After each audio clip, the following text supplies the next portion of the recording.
Para tanto los británicos como los estadounidenses, el Teatro del Pacífico fue, sin duda, el frente más despreciado de la guerra. Sin embargo, para los estadounidenses resultó ser especialmente exasperante, ya que muchas de sus ventajas significativas, como la velocidad, el poder de fuego abrumador y la superioridad tecnológica, quedaron ineficaces en este entorno implacable. A diferencia de las grandes campañas de Europa como Normandía o la Batalla de las Ardenas, que enfatizaban maniobras a gran escala y fuerzas concentradas, el Pacífico se convirtió en una lucha implacable de brutales enfrentamientos cuerpo a cuerpo. El historiador Max Hastings describió acertadamente estos encuentros como una serie de miniaturas violentamente intensas, libradas en condiciones impuestas por los japoneses. Aquí, Estados Unidos, una superpotencia global cuya fuerza era impresionante en el gran escenario de la Guerra Mundial, se encontró incapaz de traducir ese dominio en victorias decisivas en los campos de batalla microscópicos de selvas densas, atolones de coral e islas volcánicas.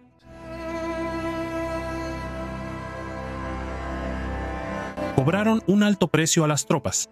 A la miseria se sumaban los desafíos ambientales implacables, enfermedades tropicales que debilitaban unidades enteras, enjambres de insectos que propagaban infecciones y un calor opresivo que minaba la moral y la fuerza. En conjunto, estos factores transformaron el Teatro del Pacífico en una guerra de desgaste donde la victoria se lograba a un costo casi insoportable. Para muchos soldados aliados, el costo físico y psicológico de luchar bajo esas condiciones hizo del Pacífico no solo un desafío estratégico, sino también una pesadilla viviente.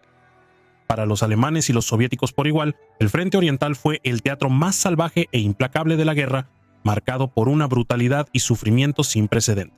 Para los alemanes fue especialmente desalentador, ya que las tácticas de guerra relámpago que les habían dado victorias rápidas en Occidente fracasaron ante la inmensidad de la Unión Soviética y la determinación inquebrantable de sus defensores. A diferencia de las campañas metódicas del Frente Occidental, donde la logística y la tecnología a menudo inclinaban la balanza, la lucha en el este se convirtió en una serie de batallas agotadoras y caóticas que se extendieron a lo largo de miles de kilómetros. El Frente Oriental era menos un campo de batalla convencional y más un paisaje apocalíptico inmenso, donde ejércitos enteros chocaban en feroces enfrentamientos que consumían recursos y vidas a un ritmo asombroso. La guerra en el este se libró con una intensidad que sorprendió incluso a los veteranos más experimentados. Las fuerzas alemanas, acostumbradas a operaciones rápidas y decisivas, se encontraron empantanadas en asedios prolongados como el de Leningrado y en pesadillas urbanas como Stalingrado, donde los combates se reducían a brutales enfrentamientos calle por calle. Los soviéticos, impulsados por una férrea determinación de defender su patria, respondieron con una combinación de ofensivas implacables y devastadoras tácticas de tierra quemada, asegurándose de que ningún centímetro de terreno fuera ganado fácilmente. A todo esto se sumaban los extremos del clima ruso, con veranos abrasadores que convertían los campos de batalla en polvorientos desiertos asfixiantes y temperaturas invernales tan frías que congelaban tanto el equipo como a los hombres por igual.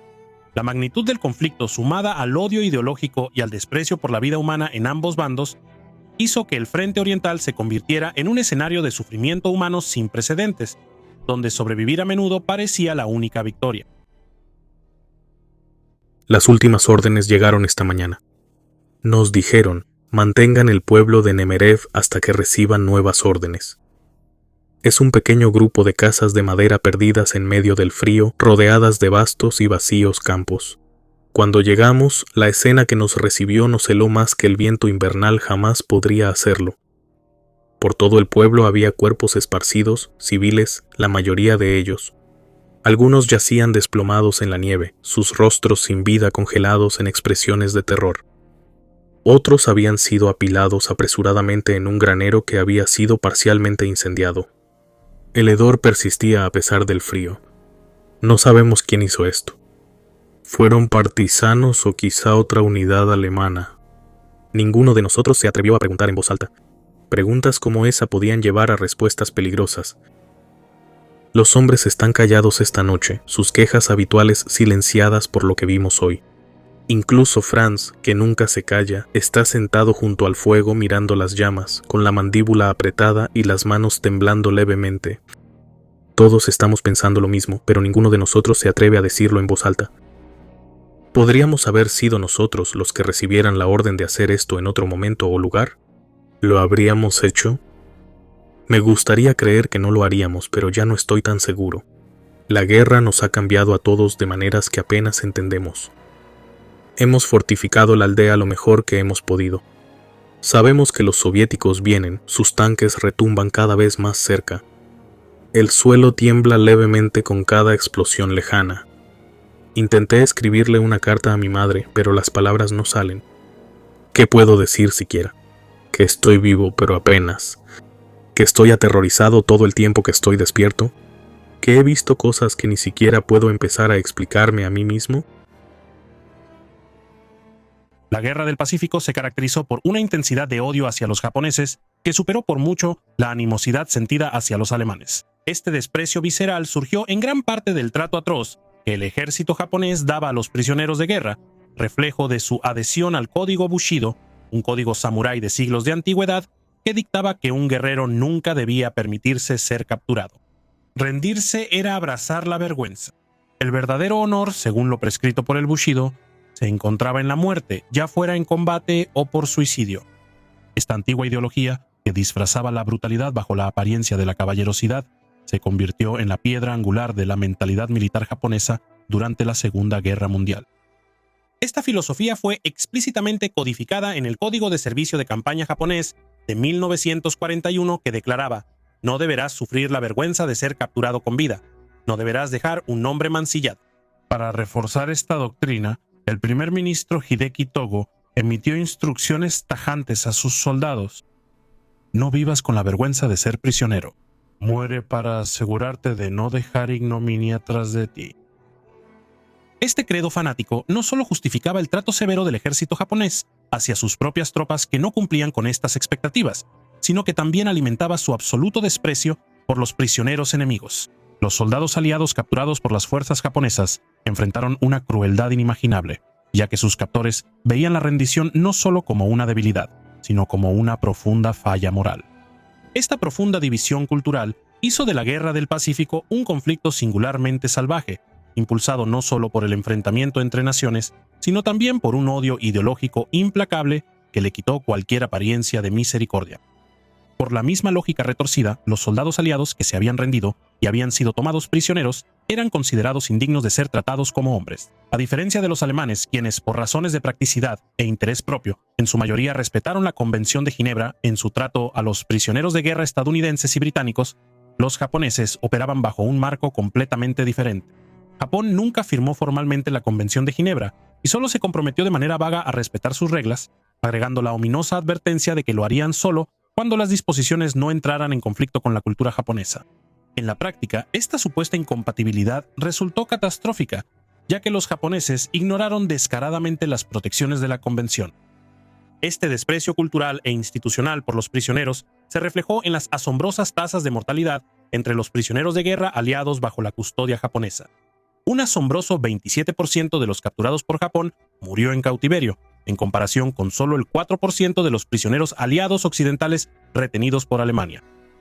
En los campos japoneses más infames, la tasa de mortalidad se disparó a un horrendo 44%, impulsada por una combinación de hambre, enfermedades, trabajo brutal y ejecuciones directas. Para el ejército japonés, los prisioneros no eran individuos con derechos bajo la ley internacional, sino enemigos deshonrados que no merecían ni siquiera la vida. Esta marcada diferencia en la forma en que las potencias del eje trataban a los prisioneros de guerra añadió una capa extra de horror a la ya salvaje Guerra del Pacífico, alimentando aún más la determinación de los aliados de derrotar a un enemigo que parecía carecer incluso de un sentido básico de humanidad. En el frente oriental, el trato a los prisioneros de guerra descendió a un nivel de brutalidad sin precedentes, arraigado en diferencias ideológicas y un desprecio total por la humanidad. Tanto para los alemanes como para los soviéticos, los cautivos no eran vistos como soldados merecedores de dignidad, sino como herramientas. Los alemanes, o Hitler, habían ordenado específicamente que la Convención de Ginebra no se aplicara a los cautivos soviéticos, justificando esto al afirmar que los soldados bolcheviques no merecían tales protecciones. El resultado fue hambruna masiva y trabajo forzado. La tasa de mortalidad entre los prisioneros soviéticos en manos de los alemanes fue asombrosa. Más del 57% de los 5.7 millones de soldados soviéticos capturados perecieron en cautiverio. Campos como Stalag 352 y otros se convirtieron en centros de negligencia y asesinatos sistemáticos, donde el hambre, las enfermedades y la exposición eran tan mortales como las balas que acabaron con muchos al rendirse. Sin embargo, los soviéticos fueron igual de despiadados con sus prisioneros alemanes. El gobierno de Stalin, que también se negó a firmar la Convención de Ginebra, veía la rendición como una traición a la patria, una postura que se extendía tanto a sus propias tropas como a los alemanes que capturaban. Los prisioneros de guerra alemanes soportaron trabajos extenuantes, hambre y condiciones horribles en los campos soviéticos, donde la tasa de mortalidad a menudo superaba el 35%. Al igual que los alemanes, el ejército japonés disfrutó de una serie de victorias dramáticas al principio de la guerra, pero estos primeros triunfos eran menos un testimonio de la fuerza japonesa que de las vulnerabilidades de sus adversarios. En la década de 1930, la conquista de Japón en China demostró su capacidad para dominar a un oponente que era tecnológicamente atrasado y carecía de armamento pesado. Los ejércitos chinos, mal equipados y a menudo armados con rifles anticuados y artillería limitada, no eran rival para las fuerzas modernizadas de Japón. Ciudades como Nankín cayeron rápidamente, no por una estrategia superior, sino debido a la incapacidad de los chinos para resistir los avances mecanizados y las tácticas brutales de Japón. Las atrocidades cometidas durante este periodo, incluyendo la infame masacre de Nankín, subrayaron la dependencia del ejército japonés en el terror y la brutalidad para compensar sus deficiencias estratégicas. Entre 1941 y 1942, la expansión de Japón hacia el sudeste asiático siguió un patrón similar. Las rápidas conquistas de Hong Kong, Malaya y Birmania fueron posibles en gran medida por la falta de preparación de los defensores, muchos de los cuales estaban en inferioridad numérica, mal abastecidos y sin entrenamiento para el tipo de guerra en la jungla en la que Japón sobresalía. La victoria en Singapur, a menudo citada como uno de los logros más espectaculares de Japón, sirve como un claro ejemplo de esta disparidad. Aquí, 35.000 soldados japoneses lograron derrotar a una guarnición de 70.000 soldados británicos. Sin embargo, estas fuerzas británicas estaban compuestas principalmente por tropas coloniales inexpertas y contaban con equipo anticuado, incluyendo aviones y artillería obsoletos. Los japoneses aprovecharon esta desorganización, lanzando un asalto rápido y coordinado que superó y desmoralizó a los defensores. Si bien la campaña mostró la destreza táctica de Japón, también reveló hasta qué punto sus victorias dependían de explotar las debilidades de sus enemigos. Las Filipinas siguieron una trayectoria similar. Las fuerzas estadounidenses y filipinas, aunque valientes, estaban mal equipadas y sufrían desafíos logísticos que las dejaban vulnerables ante las ofensivas coordinadas de Japón. La batalla por Bataan ejemplifica las brutales realidades de estas campañas. Las fuerzas japonesas, inicialmente sorprendidas por la tenacidad de los defensores, recurrieron a incesantes bombardeos de artillería y asaltos de infantería para romper las líneas estadounidenses y filipinas. A pesar de la feroz resistencia, incluyendo cargas de bayoneta desgarradoras y últimas defensas en la selva, los defensores finalmente sucumbieron ante el hambre, las enfermedades y el agotamiento. La caída de Corregidor marcó el colapso de la resistencia aliada en Filipinas, pero la victoria fue nuevamente emblemática de la explotación japonesa de un enemigo superado y mal abastecido, más que de una superioridad inherente en el campo de batalla. El soldado japonés se definía por su obediencia inquebrantable, impuesta a través de un sistema brutal de disciplina que no toleraba ninguna disidencia. Incluso las infracciones más pequeñas eran castigadas con golpizas salvajes, creando un ambiente donde el miedo y la sumisión estaban arraigados en cada rango. Este condicionamiento implacable iba mucho más allá de la disciplina y llegaba hasta el campo de batalla, donde los soldados eran entrenados para matar indiscriminadamente. Durante las campañas de Japón en China, los soldados practicaban ejercicios de bayoneta con prisioneros vivos, un ritual horrendo destinado a insensibilizarlos ante la violencia. Las decapitaciones se volvieron algo rutinario, tanto como método de ejecución como una forma de guerra psicológica diseñada para infundir terror en sus enemigos. Esta cultura de crueldad y agresión era activamente fomentada y recompensada. El exceso de celo en el campo no se veía como barbarie, sino como una demostración de lealtad y honor. Un claro ejemplo de esto fue el coronel Masanobu Tsuchi, una de las figuras más infames del ejército japonés. Conocido por su comportamiento sádico, las atrocidades de Tsuchi incluían ordenar ejecuciones masivas y practicar el canibalismo como símbolo de su odio hacia el enemigo. En una ocasión consumió el hígado de un piloto aliado muerto proclamando: «Mientras más comamos, más brillará el fuego de nuestro odio hacia el enemigo». Actos como estos no eran aislados, sino emblemáticos de una ética más amplia que glorificaba la violencia y equiparaba la brutalidad con la fuerza. Este enfoque en la obediencia y la ferocidad creó soldados que eran intrépidos y fanáticos, pero a menudo carecían de pensamiento estratégico o compasión. Si bien esta mentalidad hizo que el ejército japonés fuera un oponente formidable, también condujo a innumerables atrocidades y se ganó el rechazo de las poblaciones en los territorios ocupados, alimentando la resistencia y asegurando que las primeras victorias de Japón se lograran a costa de un fracaso estratégico a largo plazo. En marcado contraste con el Estado Mayor General alemán, que fomentaba el pensamiento innovador y la flexibilidad estratégica, el liderazgo militar japonés era rígido y poco imaginativo, sofocado por una cultura que priorizaba la obediencia absoluta sobre la iniciativa personal. Esta falta de autonomía entre los comandantes a menudo resultó desastrosa en las condiciones dinámicas y cambiantes de la Segunda Guerra Mundial. Se esperaba que los oficiales siguieran las órdenes al pie de la letra, incluso cuando esas órdenes eran poco prácticas o francamente suicidas. El general Masaharu Homma, quien lideró la exitosa campaña en Filipinas en 1942, se convirtió en un claro ejemplo de las consecuencias de desafiar esta doctrina. A pesar de sus victorias, Homma fue marginado y se le negó el mando de nuevas operaciones porque se atrevió a ejercer un juicio independiente al adaptarse a las realidades del terreno, en lugar de adherirse estrictamente a directivas poco realistas. Esta jerarquía rígida no solo sofocaba a los líderes talentosos, sino que también fomentaba una cultura en la que los oficiales capaces eran castigados por su pragmatismo. Muchos, como Homma, fueron relegados a puestos insignificantes o dejados en el olvido, privando al ejército japonés de su experiencia durante fases críticas de la guerra. Estas prácticas aseguraban que quienes ascendían a puestos de importancia lo hicieran no por su competencia, sino por su lealtad inquebrantable y su apego al dogma. Para el verano de 1944, esta falla sistémica había llegado a un punto crítico. Como observó acertadamente el historiador Max Hastings, muchos de los encargados de salvar a Japón mediante sus esfuerzos militares tenían el corazón de un león, pero el cerebro de una oveja. Esta falta de adaptabilidad estratégica paralizó la capacidad de Japón para responder eficazmente a los desafíos cambiantes de la guerra. Aunque los soldados y las unidades individuales demostraron una valentía y tenacidad notables, la inflexibilidad de su liderazgo a menudo desperdiciaba estos esfuerzos. A medida que las fuerzas aliadas se volvían más coordinadas e ingeniosas, las fallas de liderazgo de Japón se hicieron cada vez más evidentes, lo que contribuyó a la derrota final de la nación. Una de las órdenes más infames del Frente Oriental, la Orden del Comisario, Kommissarbefehl, emitida por Adolf Hitler el 6 de junio de 1941, marcó una escalada escalofriante en la guerra ideológica librada en el Frente Oriental. Esta directiva tenía como objetivo específico a los comisarios políticos soviéticos, miembros del Partido Comunista integrados en las unidades del Ejército Rojo para mantener la disciplina política y hacer cumplir la lealtad ideológica al régimen soviético.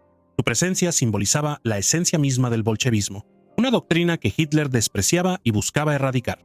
La Orden de los Comisarios declaraba que los comisarios políticos capturados debían ser ejecutados sumariamente en el campo de batalla.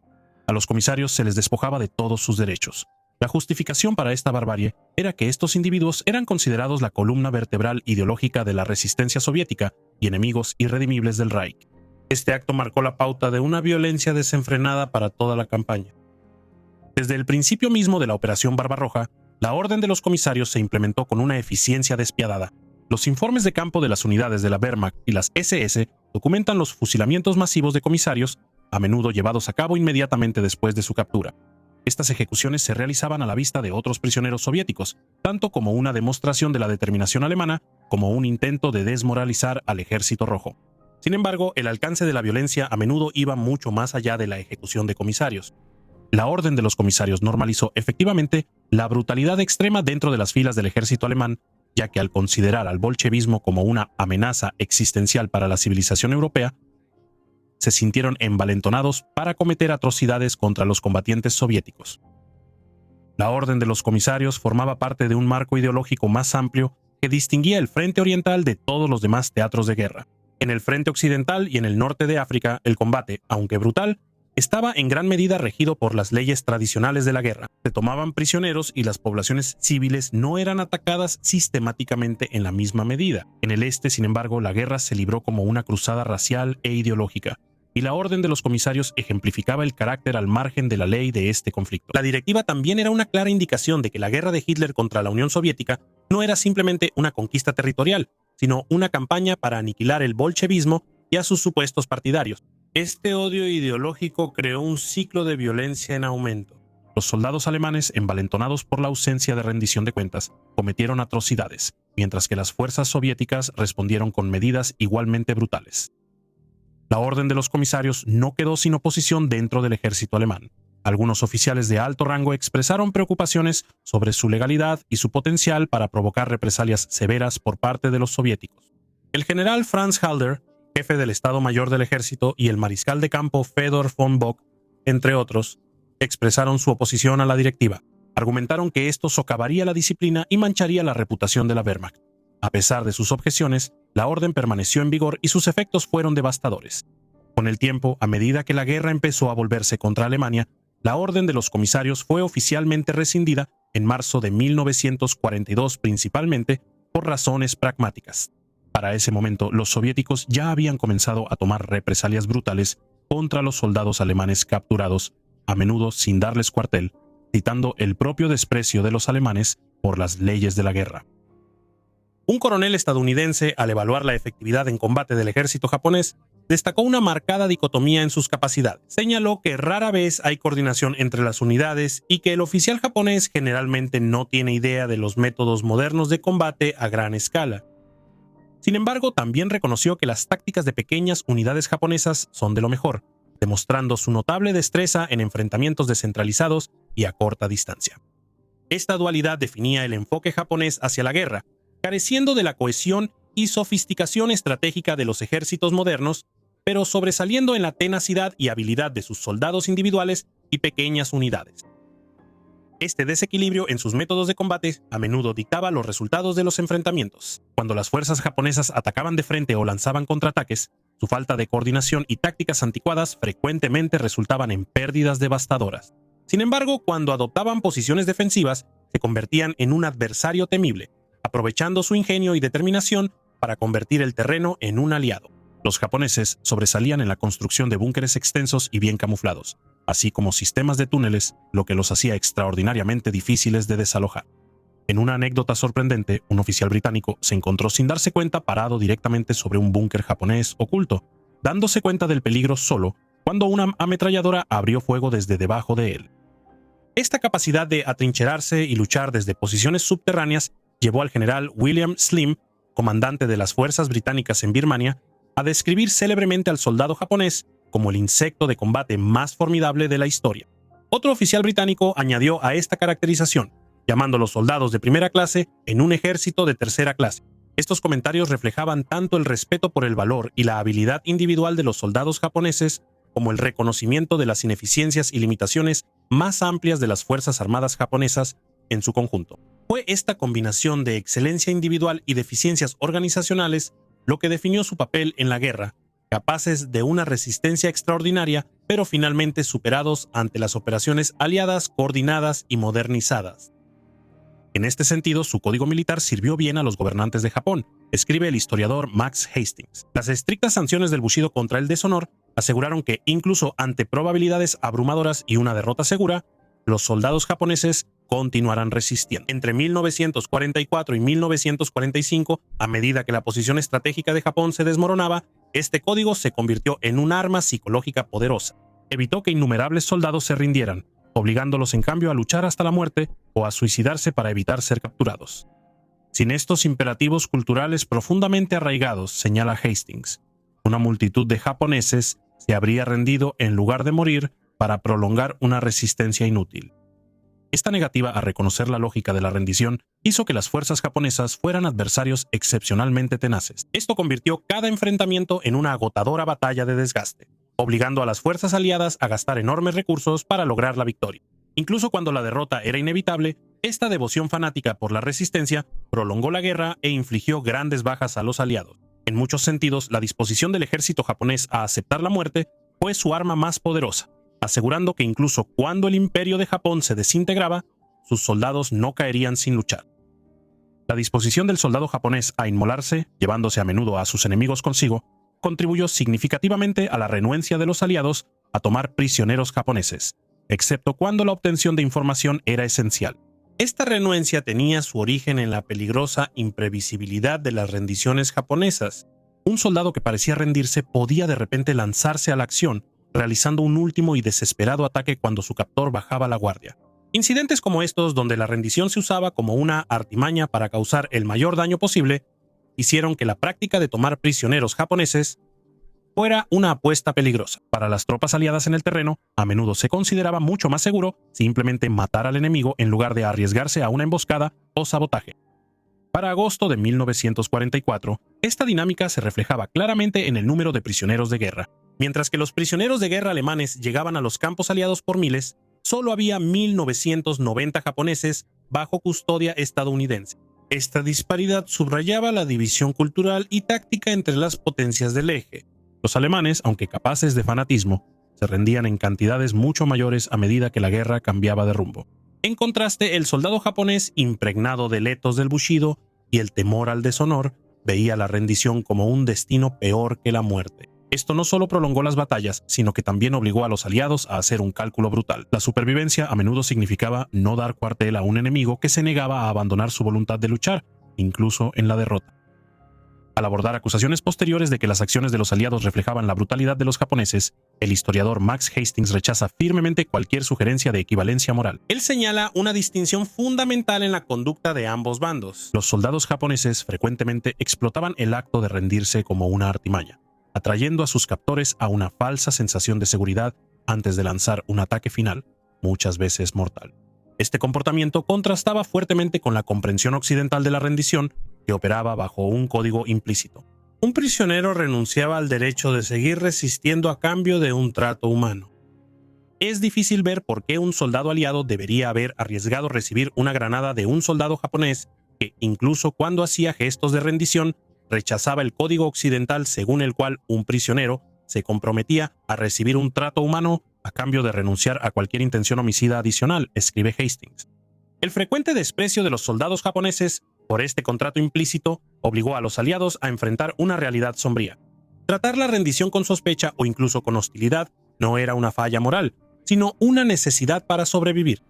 La desestimación de Hastings sobre la equivalencia moral resalta las decisiones pragmáticas que las fuerzas aliadas tuvieron que tomar al enfrentarse a un adversario que utilizaba la rendición como arma, haciendo el campo de batalla aún más peligroso y desdibujando los límites de la guerra convencional. Un incidente particularmente impactante ilustra la determinación implacable y las tendencias autodestructivas de los soldados japoneses, incluso en la derrota. Después del hundimiento de un barco japonés frente a las islas Nicobar, un marinero fue encontrado aferrado a la red en el costado del destructor aliado, HMS Saumarez, que estaba rescatando sobrevivientes. En lugar de aceptar su rescate, el marinero golpeaba furiosamente un proyectil contra el casco del barco, intentando detonarlo. Cuando el proyectil no explotó, se lanzó de nuevo al mar con la gracia de un nadador olímpico, eligiendo morir solo en vez de aceptar la vergüenza de ser capturado. Estos incidentes no fueron aislados. Marineros japoneses rescatados por submarinos estadounidenses intentaron de manera similar sabotear a sus rescatistas, incluso a costa de sus propias vidas. Los submarinos, siendo particularmente vulnerables al sabotaje interno, corrían un riesgo enorme con estos esfuerzos de rescate. Después de una serie de episodios tan peligrosos, las fuerzas aliadas se vieron obligadas a tomar la dura decisión de abandonar los esfuerzos para salvar a los sobrevivientes japoneses, una medida que Hastings describe como prudente. La negativa de los soldados y marineros japoneses a rendirse, combinada con su disposición a convertir los intentos de rescate en oportunidades para el sabotaje, subrayó los desafíos únicos y a menudo mortales que enfrentaban los aliados al confrontar a un enemigo tan profundamente comprometido con la idea de preferir la muerte antes que la captura. Combatir en el Teatro del Pacífico exigió que los aliados adaptaran su estrategia a la geografía única y los desafíos logísticos de la región.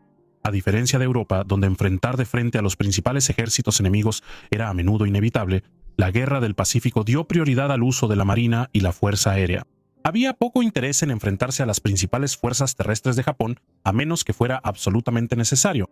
En cambio, los aliados se enfocaron en aprovechar su supremacía naval y aérea para dictar las condiciones del conflicto. Entre los comandantes aliados, el general Douglas MacArthur se destacó por su enfoque innovador y muy elogiado en la guerra anfibia. Su estrategia de salto de islas evitó los asaltos directos a las posiciones japonesas fuertemente fortificadas. En su lugar, MacArthur enfatizó el rodeo de los bastiones enemigos, aislándolos y permitiendo que se debilitaran por sí solos al cortar sus líneas de suministro. Este enfoque ejemplificó el uso efectivo de las fortalezas de Estados Unidos, permitiendo a los aliados elegir el dónde y el cuándo de sus batallas. El método de MacArthur no solo maximizó la ventaja del poder naval y aéreo superior, sino que también minimizó las bajas aliadas, una consideración crítica en un teatro caracterizado por combates brutales. Al atacar islas clave y saltarse enfrentamientos innecesarios, MacArthur demostró cómo la astucia estratégica podía transformar una agotadora guerra de desgaste en una campaña calculada que se alineaba con los recursos y capacidades de las fuerzas aliadas. Sus éxitos resaltaron la importancia de la flexibilidad y la precisión en una guerra librada a través de vastas extensiones oceánicas. Joseph Stalin declaró: "Ese tipo de conversaciones sobre retirada son mentiras y perjudiciales. Nos debilita y fortalece al enemigo, porque si no hay fin a la retirada, nos quedaremos sin pan, sin combustible, sin metales, sin materias primas, sin empresas, sin fábricas y sin ferrocarriles". De esto se deduce que es momento de terminar con la retirada, ni un paso atrás. La infame Orden Soviética número 227, conocida como Ni un paso atrás, introdujo medidas severas para imponer la disciplina y asegurar el compromiso inquebrantable de los soldados del Ejército Rojo durante los días más oscuros de la Segunda Guerra Mundial. Entre sus directivas estaban el establecimiento de batallones penales, Strafbats, y batallones de bloqueo, Zagrebats. Ambos ejemplificaban los métodos brutales empleados por el régimen de Stalin para evitar la retirada e infundir miedo entre las filas. Contrariamente a la creencia popular, se decía que los soldados eran fusilados, aunque muchos sí lo fueron, pero en realidad muchos eran enviados a diferentes batallones donde prácticamente eso resultaba en la muerte. Los soldados de cualquier rango que fueran encontrados culpables de faltas disciplinarias, desde cobardía hasta insubordinación, eran reasignados a batallones penales, los cuales a menudo recibían las misiones más peligrosas. Estas unidades eran tristemente famosas por ser utilizadas para limpiar campos minados, marchando directamente sobre ellos, sacrificándose para abrirle paso a las unidades principales de infantería. La Orden 227 decretó que estos hombres, considerados como criminales contra la patria, solo podían redimirse derramando su sangre en combate. Otra creación sombría de la Orden 227 fue el batallón de bloqueo, ubicado en la retaguardia de las fuerzas que avanzaban. Su deber principal era asegurarse de que ningún soldado se retirara o flaqueara. Armadas y posicionadas para cubrir el campo de batalla, estas unidades tenían la orden de disparar en el acto a cualquiera que se rezagara, dudara o intentara huir. En la batalla de Stalingrado, los batallones de bloqueo jugaron un papel notorio, ejecutando a miles de soldados soviéticos considerados faltos de suficiente determinación durante el feroz combate. Si bien estas medidas sin duda reforzaron la disciplina mediante el miedo, también reflejaban la situación desesperada que enfrentaba la Unión Soviética en 1942, mientras sus ejércitos luchaban por mantener la línea contra el avance de la Wehrmacht. La brutal eficiencia de estas unidades aseguraba el cumplimiento a un costo humano asombroso, dejando tras de sí un legado tanto de heroísmo como de horror en el frente oriental. Uno de los aspectos más desgarradores del frente oriental de 1943 a 1945 fue el uso implacable por parte de la Unión Soviética de una fuerza abrumadora y de un enorme derramamiento de sangre para ganar batallas. Este enfoque, a menudo descrito como una estrategia de sacrificar vidas humanas a escala industrial, se relata vívidamente en cientos, si no miles, de cartas personales, memorias y relatos de soldados de ambos bandos. La táctica soviética para desalojar posiciones alemanas comenzaba frecuentemente con un intenso bombardeo de artillería o morteros diseñado para debilitar las defensas enemigas. Sin embargo, debido a las limitaciones en la comunicación y el reconocimiento, la efectividad del bombardeo a menudo era incierta. Sin desanimarse, las fuerzas soviéticas avanzaban sin importar si el bombardeo había logrado sus objetivos. Esto resultó en bajas devastadoras, ya que oleadas de infantería cargaban contra defensas alemanas bien preparadas. Batallones enteros podían ser aniquilados en minutos, pero nuevas oleadas seguían avanzando. Para los alemanes, estos asaltos eran tanto aterradores como desconcertantes. La enorme cantidad de soldados soviéticos que cargaban de frente contra el fuego de ametralladoras, morteros y artillería a menudo resultaba incomprensible.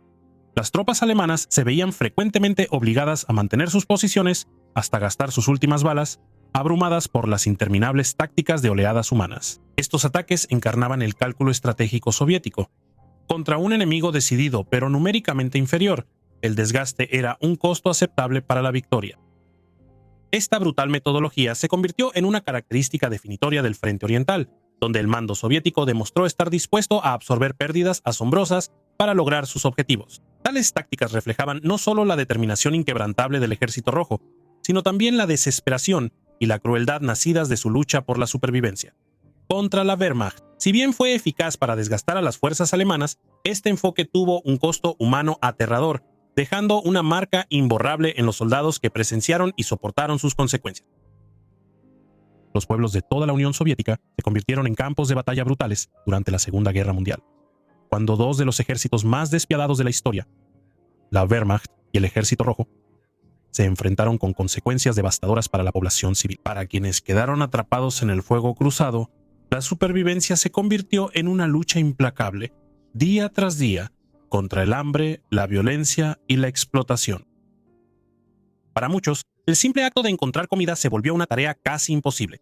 El pan, que antes era un alimento básico de la vida diaria, se convirtió en un lujo inalcanzable. Las familias buscaban cualquier cosa medianamente comestible, con madres sirviendo corteza, maleza o pedazos de cuero para calmar el hambre. Los niños, demasiado débiles para caminar, sucumbían a la desnutrición en cantidades desgarradoras, mientras que aquellos que sobrevivían a menudo llevaban cicatrices de dificultades inimaginables. La situación de los aldeanos empeoró a medida que la guerra cambiaba de rumbo, con la contraofensiva del Ejército Rojo recuperando territorio a un costo igualmente devastador.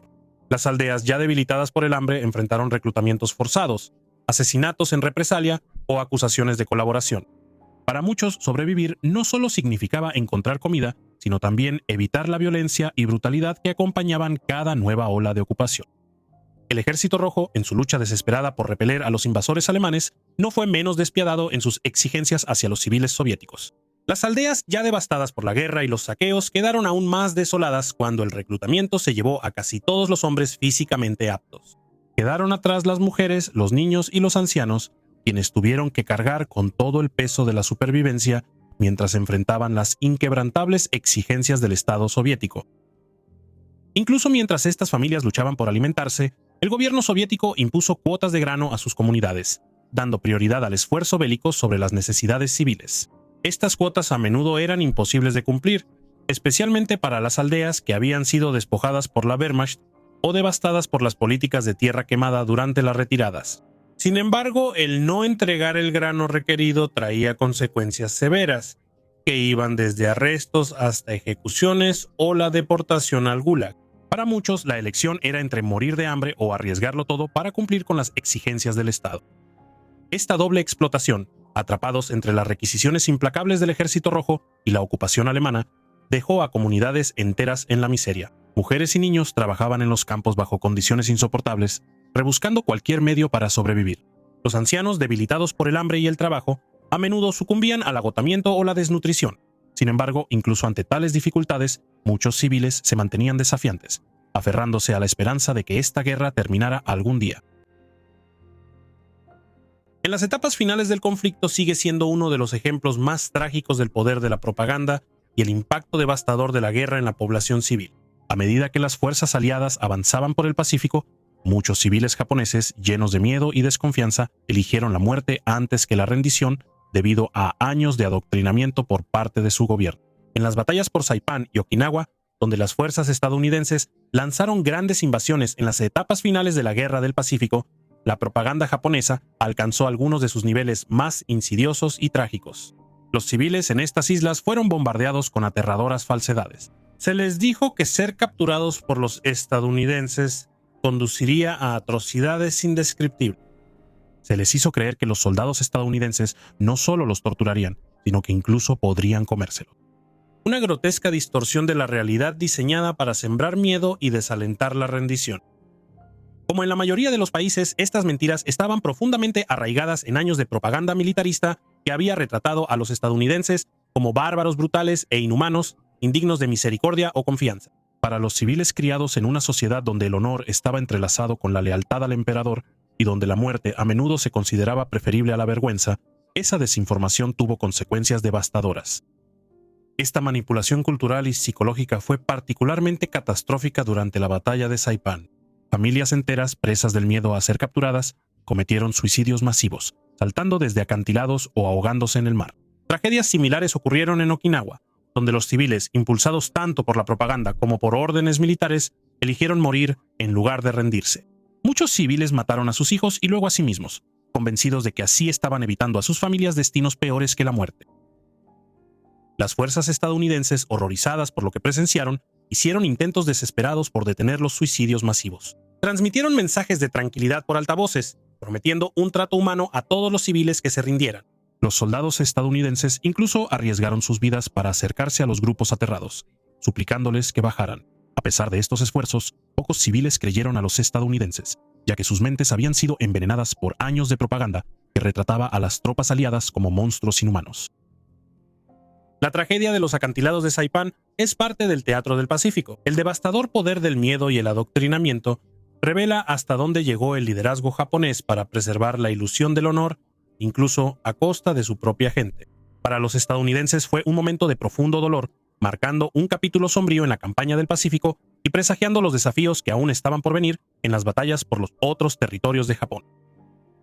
Historias de tortura, mutilación y ejecución circulaban ampliamente entre las tropas alemanas. Algunas eran ciertas, alimentadas por las duras condiciones de los campos de prisioneros de guerra soviéticos, donde el hambre, las enfermedades y el exceso de trabajo cobraron innumerables vidas. Otros temores eran exagerados o inventados, pero no por eso menos aterradores. La propaganda del régimen alemán también aumentó estas ansiedades, retratando a los soviéticos como bárbaros y despiadados, asegurando que las tropas alemanas lucharan hasta la muerte en lugar de rendirse, pero muchos de los rumores eran ciertos. La realidad a menudo era tan sombría como los temores. Los soldados alemanes capturados eran frecuentemente ejecutados de inmediato, especialmente en pleno combate. Aquellos que sobrevivían eran obligados a marchar hacia los infames campos de trabajo soviéticos, donde sobrevivir era casi imposible.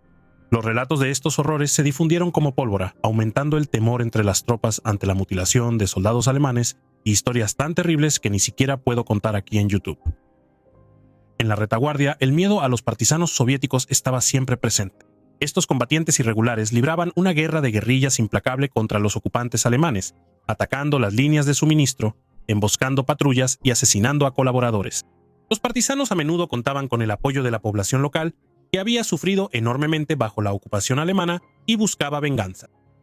Para los soldados y administradores alemanes, la mera presencia de partisanos era aterradora. Los ataques de los partisanos solían ser brutales, con emboscadas en las que rara vez se tomaban prisioneros. Aquellos capturados por los partisanos enfrentaban destinos aún peores. Las historias de alemanes capturados que eran torturados o ejecutados de maneras especialmente horribles circulaban ampliamente, ya fuera por experiencia directa o por rumores. Esto se amplificaba por el miedo. Las acciones de los partisanos también obligaron a los alemanes a tomar represalias cada vez más draconianas. Aldeas enteras sospechosas de ayudar a los partisanos eran arrasadas y sus habitantes deportados. Esto, a su vez, solo profundizó la determinación de las poblaciones locales para resistir, creando un círculo vicioso de terror y represalias. Para los civiles alemanes que vivían en los territorios ocupados, especialmente los colonos Volksdeutsche, el miedo a las represalias soviéticas era igualmente paralizante. Estos civiles eran a menudo el objetivo de ataques partisanos y soportaban la peor parte de la venganza soviética a medida que el Ejército Rojo avanzaba hacia el oeste. Las historias de agresiones masivas, saqueos y asesinatos cometidos por las tropas soviéticas se difundieron como pólvora, convenciendo a muchos civiles de que ser capturados significaba una muerte segura o algo peor. Este miedo provocó un éxodo masivo de civiles alemanes cuando la guerra se volvió en contra de Alemania. Familias enteras huyeron hacia el oeste en intentos desesperados por escapar de las fuerzas soviéticas que avanzaban, abandonando sus hogares y pertenencias. Muchos perecieron en el camino debido al hambre, la intemperie o los ataques de partisanos. Los frentes del Este y del Pacífico de la Segunda Guerra Mundial son dos de los escenarios de conflicto más desgarradores y brutales en la historia de la humanidad. Su salvajismo no tiene comparación con las restricciones relativas de los frentes occidental y africano. En el frente oriental, la magnitud de la destrucción, el odio ideológico y el desprecio por la vida humana resultaron en una lucha apocalíptica entre Alemania y la Unión Soviética. Ciudades enteras fueron arrasadas, los civiles fueron sometidos a hambruna, trabajos forzados, y los soldados soportaron condiciones inimaginables desde los páramos helados de Stalingrado hasta los campos calcinados de Kursk. De manera similar, el Frente del Pacífico se caracterizó por sus implacables campañas de salto de isla en isla y la resistencia fanática de las fuerzas japonesas, donde la rendición era rara y ambos bandos emplearon tácticas que llevaron al límite la resistencia humana. Los civiles en lugares como Okinawa y Saipán sufrieron no solo los horrores inmediatos de la guerra, sino también la indoctrinación y la propaganda que llevaron a suicidios masivos y traumas generacionales. En contraste, los frentes occidentales y africanos, aunque devastadores, se regían por una guerra más convencional y, en ocasiones, se apegaban a los protocolos militares establecidos, lo que proporciona un marcado contraste con la naturaleza total, ideológica y bárbara de las batallas en los frentes del Este y del Pacífico. Esta marcada disparidad subraya por qué estos dos frentes son recordados como incomparables en su escala de sufrimiento humano y brutalidad implacable. Y con eso concluimos el video de hoy. Estoy increíblemente agradecido de que hayas llegado hasta el final. Tu apoyo realmente significa muchísimo para mí. Un enorme agradecimiento a mis increíbles patrocinadores. Si te gustaría apoyar el canal o tener acceso a contenido exclusivo, los enlaces a mi Patreon e Instagram están aquí abajo. Espero que hayas aprendido algo nuevo y como siempre nos vemos en la próxima aventura. Cuídate y hasta pronto.